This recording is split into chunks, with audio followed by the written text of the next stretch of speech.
Lucas capítulo 11. A oração dominical. E aconteceu que, estando ele a orar num certo lugar, quando acabou, lhe disse um dos seus discípulos: Senhor, ensina-nos a orar, como também João ensinou a seus discípulos. E ele lhes disse: quando orardes, dizei: Pai, santificado seja o teu nome, venha o teu reino. Dá-nos cada dia o nosso pão cotidiano. Perdoa-nos os nossos pecados, pois também nós perdoamos a qualquer que nos deve.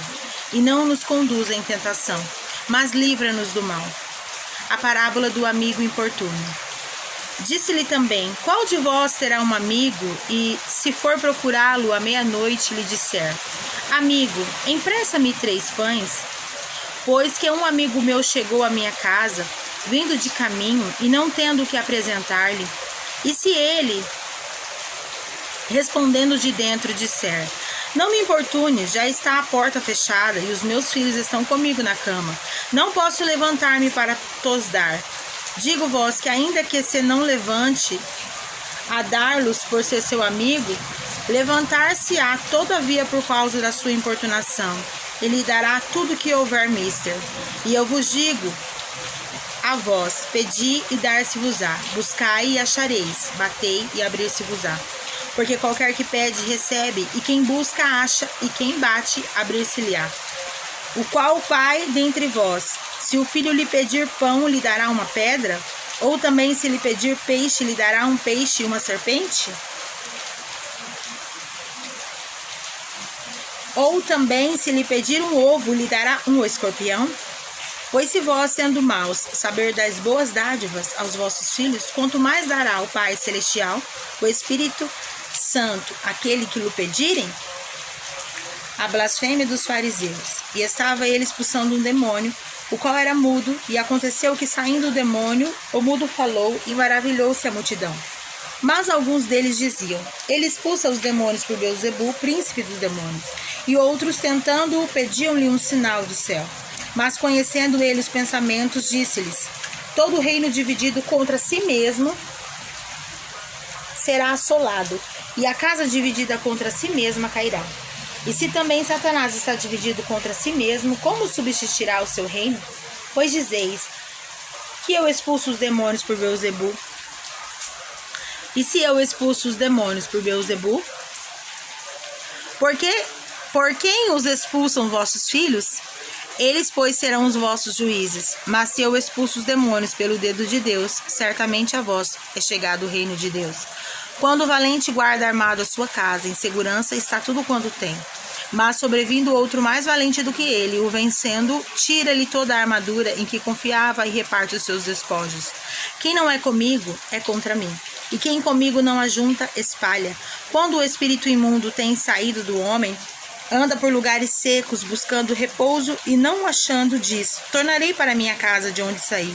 E chegando, acha a varrida e adornada. Então vai e leva consigo outros 7 espíritos, piores do que ele, e entrando, habitam ali. O último estado deste homem é pior do que o primeiro. E aconteceu que, dizendo ele essas coisas, uma mulher dentre a multidão, levantando a voz, lhe disse: bem-aventurado o ventre que te trouxe e os peitos em que mamaste. Mas ele disse: antes, bem-aventurados os que ouvem a palavra de Deus e as guardam. O sinal do profeta Jonas. E ajuntando-se a multidão, começou a dizer: maligna é essa geração. Ela pede um sinal, e não lhe será dado outro sinal, senão o sinal do profeta Jonas. Porquanto, assim como Jonas foi sinal para os ninivitas, assim o Filho do Homem será também para essa geração. A rainha do sul se levantará no dia do juízo com os homens dessa geração e os condenará. Pois até dos confins da terra veio ouvir a sabedoria de Salomão. E eis aqui, esta quem é maior do que Salomão. Os homens de Nínive se levantarão no dia do juízo com essa geração e condenarão, pois se converteram com pregações de Jonas. E eis aqui esta quem é maior do que Jonas, a candeia do corpo. E ninguém, acendendo uma candeia, a põe em oculto, nem debaixo do alqueire, mas no velador, para que os que entram vejam a luz. A candeia do corpo é o olho. Sendo, pois, o teu olho simples, também todo o teu corpo será iluminado. luminoso. Mas se for mau, também o teu corpo será tenebroso. Vê, pois, que a luz que em ti há não sejam trevas. Se, pois, todo o teu corpo é luminoso, não tendo em trevas parte alguma, tudo será luminoso, como quando a candeia te alumia com o seu resplendor. Jesus censura os fariseus e os escribas.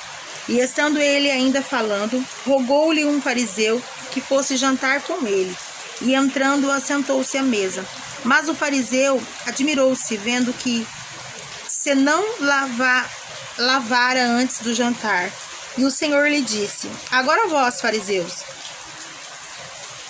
limpai o exterior do copo e do prato, mas o vosso interior está cheio de rapina e maldade. Loucos, o que fez o exterior não faz também o interior?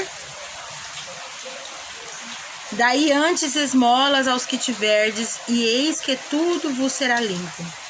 Mas ai de vós, fariseus, que dizimais o hortelã e o arruda e toda a hortaliça, e desprezais o juízo e o amor de Deus. Importava fazer essas coisas e não deixar as outras. Ai de vós, fariseus, que amais os primeiros assentos nas sinagogas e as saudações nas praças. Ai de vós, escribas e fariseus hipócritas, que sois como sepulturas que não aparecem, e os homens que sobre elas andam não o sabem. E respondendo um dos doutores da lei, disse-lhe: mestre, quando dizer isso também nos afronta a nós?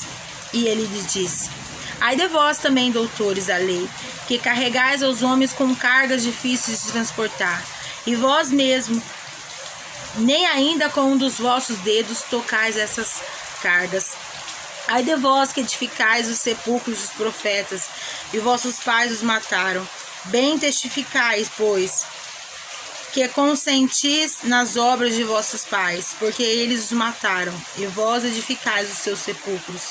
Por isso diz também a sabedoria de Deus: profetas e apóstolos lhes mandarei, e eles matarão uns e perseguirão outros, para que dessa geração seja requerido o sangue de todos os profetas que desde a fundação do mundo foi derramado, desde o sangue de Abel até o sangue de Zacarias, que foi morto entre o altar e o templo. Assim vos digo que será requerido dessa geração. Ai de vós, doutores da lei, que tiraste a chave da ciência, vós mesmos não entrastes, e impedistes os que entravam. E dizendo-lhes ele isso, começaram os escribas e fariseus a apertá-lo fortemente e fazê-lo falar acerca de outras coisas, armando-lhe ciladas a fim de apanharem da sua boca alguma coisa que o acusarem.